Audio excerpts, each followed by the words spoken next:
the Ponga snub and then the backflip. Um, I don't know, like just I guess the only kind of thing I wanted to point out from that was just the reaction from the like the NRL 360 panel, some of the other podcasts. Just kind of filthy about Ponga. That you make yourself available, and if you're one of the best, you have to make yourself available. And they were going on about it, having a bit of a cry because he wasn't making himself available for Australia. Yet earlier in the season, they knew some of the tour players weren't going to be available for tour. They didn't bat an eyelid. Like, Critter might not be there, Jerome for their weddings and stuff. These guys go on like it's the end of the world, but there's more than enough players there to cover it. So yeah, I think that's the only kind of thing I wanted to kind of point out in that whole saga there of just their reaction of Ponga saying he wasn't available. Um, I don't know, you guys.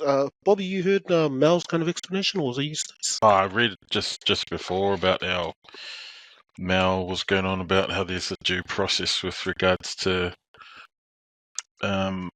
if you're not going to be available for tests. Like, I think the line that they're sort of pulling now to try and sort of just save face about it is that, we interviewed a whole bunch of other players who were unaware that that's something that you have to do. Like, as professionals, you've got to be available for all the representative games unless you're injured.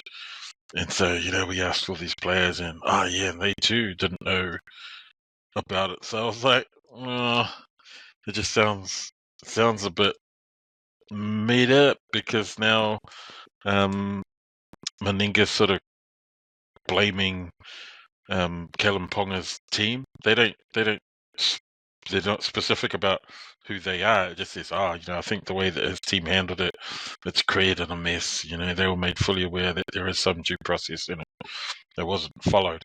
But I think, you're right. Like, they made this massive mountain out of what I thought was just a molehill. Like, if Ponga doesn't think he's gonna even get a chance to be on the bench, and he'd much rather make himself unavailable to go and rest up, have a proper off season before getting back into it, because he wants to, be fresh and be, raring to go for the Knights next year.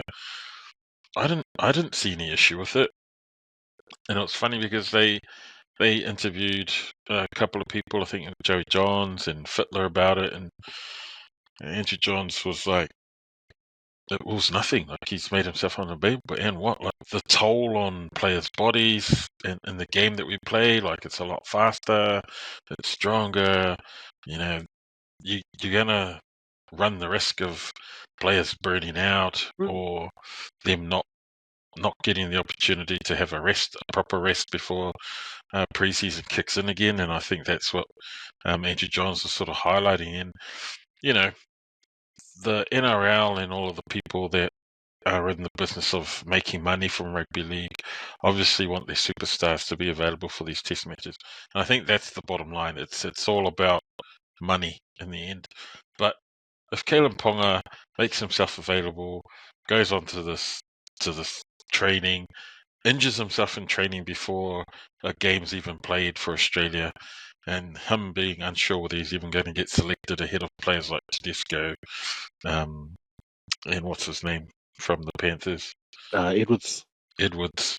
Who he might think, those guys in the picking order of things are probably ahead of him. And if he injures himself, and stuffs up a positive start for the Knights next year, because he's their marquee player, he's their most expensive player. These are things that all of those people that came out and had an opinion about it, they took no consideration into what Kalyn Ponga's reasons were. It was more just, no, if he's available, he should play for us. And then they dug up some 2-year-old story about Kalyn talking about wanting to play for the All Blacks at the end of an NRL season. And I was that was that old clip again. It was like some super old clip. And then, to be honest, I wasn't even aware that he hadn't debuted yet for Australia in the 13-man side. I think he's played nines or whatever it was for them, but he hasn't actually debuted in a proper international for the Kangaroos, and I think that's probably more it than anything else. Is that if they get him to Got to get this guy in the debut, 30 man. yeah, exactly. If they get him now, then he's locked up. But if you think about eligibility criteria and how they select players in rugby league compared to like rugby union, I was like, come on, man, it's who's Yeah, pretty loose. making the rules up on the day. I reckon it's loose as shit, man. All these players that have jumped ship amongst tier one nations Yeah, back in the yeah. days, all of that shit that they tried to, circumvent, like when they wanted Radradra to play for Australia instead of Fiji, and they were just making shit up just to suit them. I was like, oh, come on, this is ridiculous.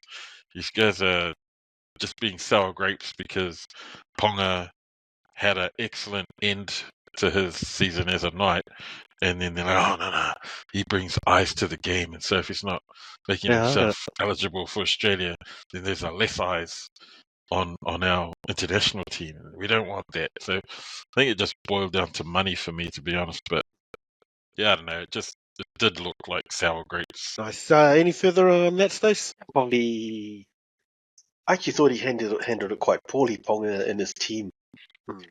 He said he wanted to focus on the Knights. Well, I don't understand how playing in the end of season tournament changes that. Like, if you think about which team has contributed the most to international rugby league in the last 4 or 5 years, it's been the Panthers. And they've given more players to New Zealand, Samoa, and Australia than any other team. And here they are, going for their fifth grand final. So if he cared about being better for the Knights, you think he'd make himself available. The two aren't mutually exclusive, where you could either have to turn out for Australia or be better for the Knights. So if his reasoning is, I want to be better for the Knights, he should pull out of Origin, because Origin is on during the season, and he should make himself available for the Knights only. So you can't pick and choose which rep games you want to play. So I probably disagree with that. I didn't like his reasoning. The whole long season thing. I mean, if that was Isaiah Yeo who's played, and coming up to his fifth grand final, long runs in the final series, end of year tours, Origins. Yeah, if he said he wanted a rest, I could completely get it. But a guy who's never played on an end of year tour, I mean, he's playing 10, 15 games a year. How much rest does he need compared to these other guys, these Panthers guys? So I thought he handled him or his team or whoever handled it poorly. And I understand why everyone's up in arms. If you think about that World Cup that we had, the support that Samoa had, like, where is the biggest area of growth for the game? It's the women's game, which the NRL is just pouring money into, and it's the international game. Those are the two biggest areas for growth. So they need to have some sort of integrity and make the players available, unless they've got legitimate injuries, and they need to have a hard stance. So I applaud the NRL for what they're doing. I think they should hold Ponga accountable. He should make himself available if he's not injured, and then Mal shouldn't pick him because he said he didn't want to play. You can't have people in jerseys who don't want to be there. Do everything he can to be available so we can say we're not going to pick you. Well, I don't. How can you pick him? You've got guys in there who are desperate to be there. Like, you think about team chemistry, you've got a guy who's sulkingly there, who doesn't really want to be there. You got to overlook someone who's desperate to play in that jersey. Like, you've looked at someone like Dylan Edwards. He's carrying an injury. It's obvious. He's been injured for months, last 2 months. But he said that if he gets an opportunity, he'll be there. So if it's out of Edwards and Ponga for the fullback jersey, it's a no-brainer for me. You pick the guy who's desperate for the jersey, not the guy who's got forced to be there. So after everything I said, I wouldn't even pick him anyway. Nice. It was good perspective, because, yeah, I guess what, like Bob was saying, like, if that's true, like what some of the players are coming out saying, I don't know, there's a thing, like, either that's Gopai or the NRL need to do better work with that RLPA to get these guys on board. Because I guess the way things happen with all these contract talks is still a bit rubbish too. And I guess that's something that they're constantly working through, is how rubbish all these contracts are, and they just flip and flop, and then And so, it's both sides, players and coaches and clubs. So good call out on the other side of that perspective too. Nice. All right. Also coming out of the Knights, Daniel Saifidi has finally confirmed his future, and his future looks like it'll be at the Dolphins. You guys' thoughts on this? Huge hit to the Knights, I guess, as much as Kalyn's trying to say he's focused on them. He's pretty much, again, the guy who carried them for those last 5 games. Bobby, happy with Saifidi's call on this? I think it's good for the Dolphins. Yeah, I think it's a good call for the Dolphins. Mm.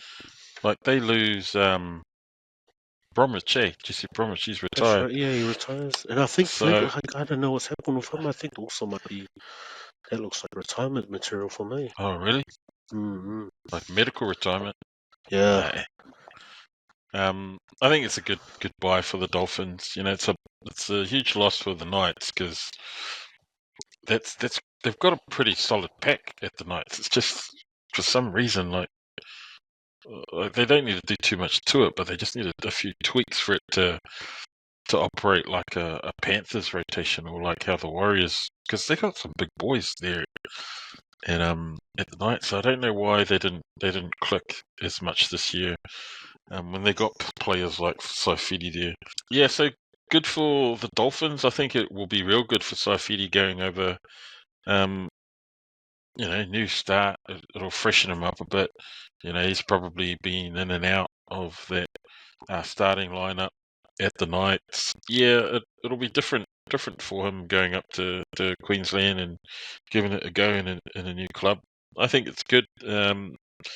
It just keeps the Dolphins there or thereabouts. Like, I think losing Bromwich will be a massive loss for them in terms of leadership, in terms of go forward experience. So to replace him with someone of Saifidi's caliber, who I think probably still has a lot of untapped potential. He's a New South Welshman. He's represented in rep footy, so he's a good pickup for the Dolphins, and it'll only make their squad stronger, having lost Jesse Bromwich next year. Stace, 28, you see Sofiki making his way back into New South? That style of player? Yeah, potentially. I mean, I think Bob raises some really good points. It's a good pickup for the, Bromwich out. Saifidi in, that works well for them. But I think Daniel Saifidi, when he signed for the Knights, when he signed his extension, that's when he was an Origin player. So he signed for elite level money, and he hasn't been seen in Origin for a bit now, and he's not quite playing as an elite level prop. So their salary cap's gone a bit out of whack, and I think that's why they granted him a bit of release there at the Knights, trying to just free up some salary cap space. And we talked about this regularly on the podcast, how the Knights have turned into a one-man band with Ponga. I know I just basically gave him shit before, but if he doesn't play for the Knights, they'll win the spoon if he had a season-ending injury. He's that good. And I would like to see what the Knights look like if Ponga had a bit more help in their team. But the only way they can get some help is if they sort of release some guys, get some salary cap money, and buy him some help. So the way they're currently constructed, Ponga's got to play out of his skin, and then they might make 8th or 7th. That's the way they're at sort of this season and the last season. So they need to overhaul their roster a bit more, get Ponga a bit more help, and they need to do that by releasing some guys. So he's a good player, and I don't know if the Knights wanted to release him, but yeah, I think they just need to overhaul their team roster a bit more, get Ponga a bit more help, and they'll be better for it. So who they use with that money, that's probably the interesting side of that equation from the Knights side. I'll just quickly think you'll take us also across with them. You'll eventually tie up something to go. They usually travel together. Has he been seen in first grade? Right, Jacob. Jacob, you just wait there. The silence says no, you stay there, Jacob. We're all good. I love fire.